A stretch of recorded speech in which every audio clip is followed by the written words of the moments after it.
Have you ever seen a pitcher take control of the game with just one pitch?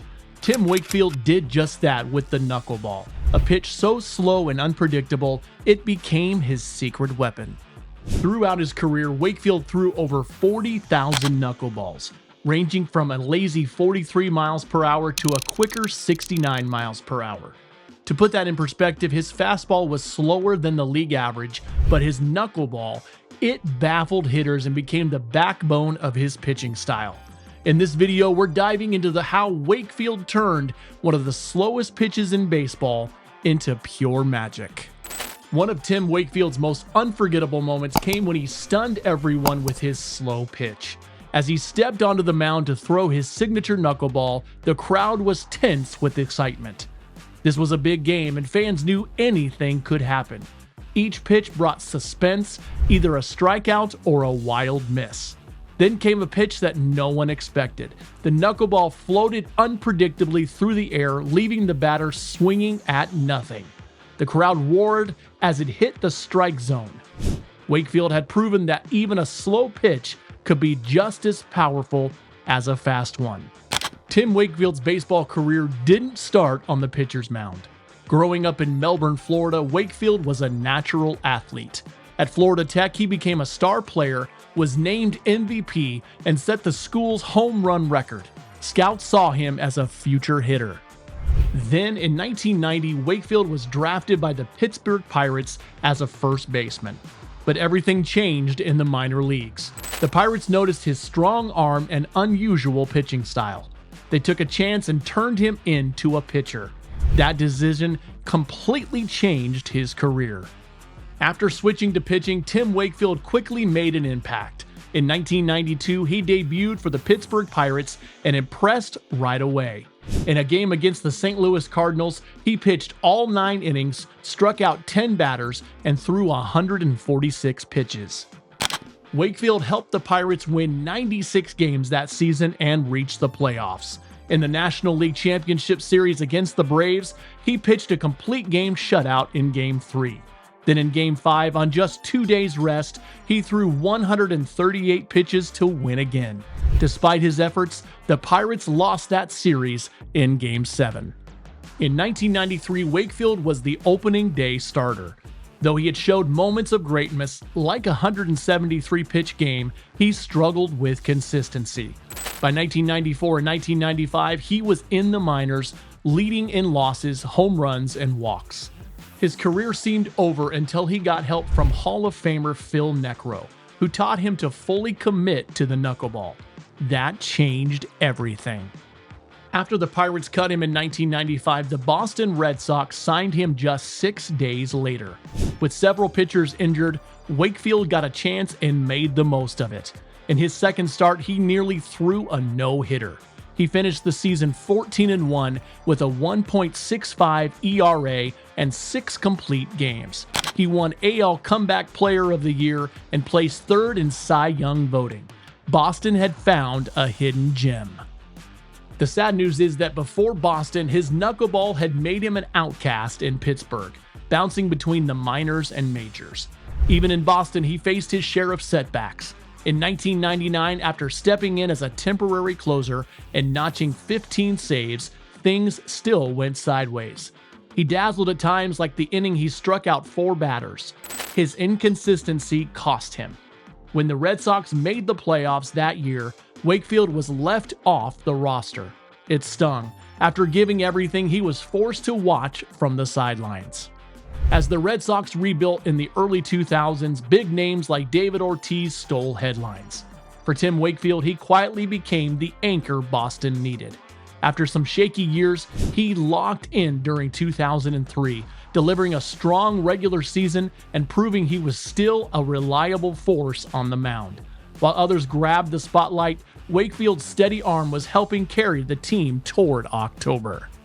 Enjoying this so far? Don't forget to hit subscribe for more videos like this. The playoffs came around and Wakefield showed up big time.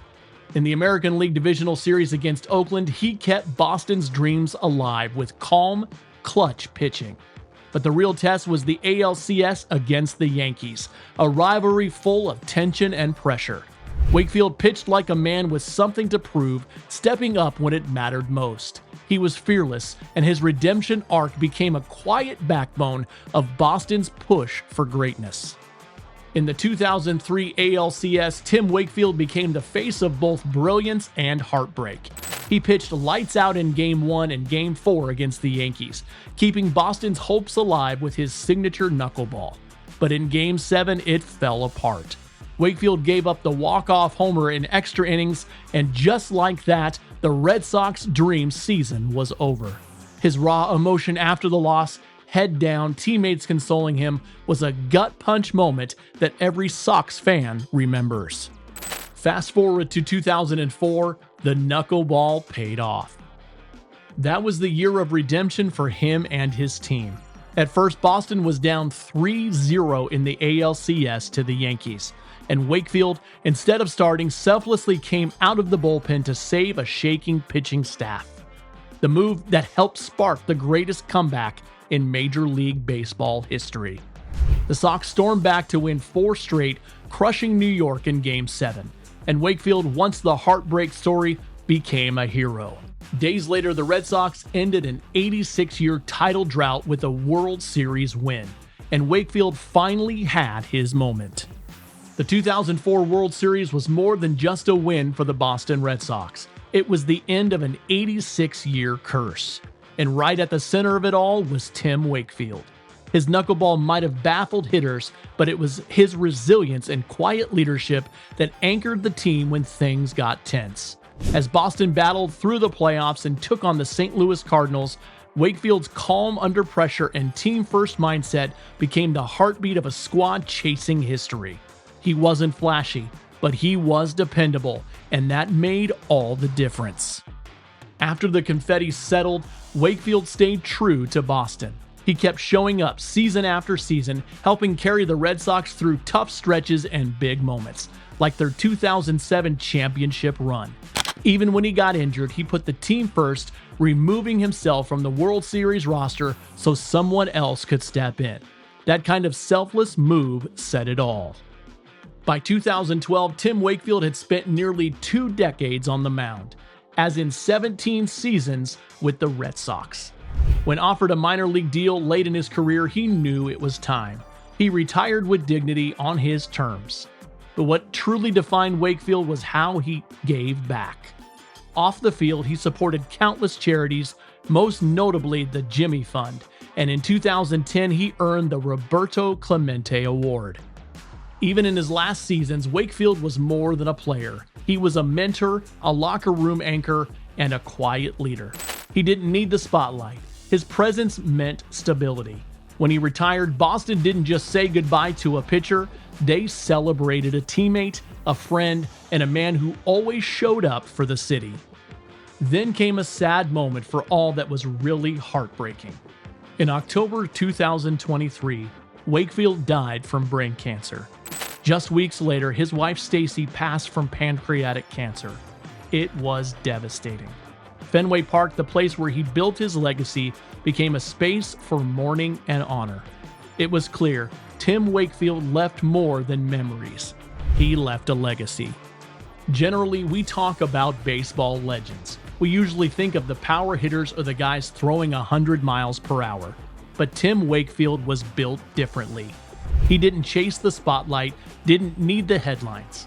He just showed up season after season with that knuckleball that danced and baffled everyone.